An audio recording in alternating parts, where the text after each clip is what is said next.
J'aime dire que dans pierre et marbre, la différence entre un succès et un échec, c'est 1/8 de pouce. 1/8 de pouce, c'est vraiment très petit, hein? Non, c'est pas vrai? Absolument.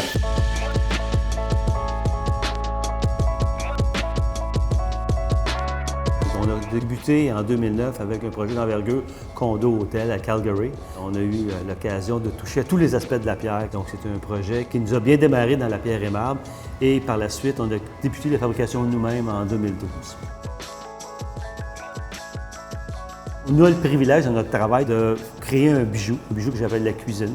On ne fabrique pas la commande 52-62, c'est pas un numéro, là. C'est le comptoir de M. Tremblay, c'est le comptoir de Mme Lacasse, c'est bon. Il faut les aider à faire des bons choix. On veut que ces gens-là se sentent accompagnés tout le long de leur projet. Chez Ceragré, on offre plusieurs différents produits. Le quartz, qui est très, très populaire encore, la pierre naturelle et aussi les pierres sintérisées. Les gens commencent par choisir une matière et quand ils nous arrivent, bien, ils ont des questions au sujet de la matière parce qu'il y a tellement de produits différents. Donc, la première des étapes, c'est de vraiment bien guider le client dans la sélection du produit. À partir de là, on reçoit nos dalles. On couche la dalle sur la scie avec la lumière contre-jour, donc c'est très près de ce que le client vit chez lui, là. On commence le job, la coupe, le polissage de champ, l'usinage sur les CNC. Une fois que ça c'est terminé, ça retourne à la finition manuelle, qui est notre partie un peu plus, je dirais, artisanale. Le petit arrondi ou le petit biseau fait à la main, il va s'assurer que les joints matchent, que les joints sont beaux.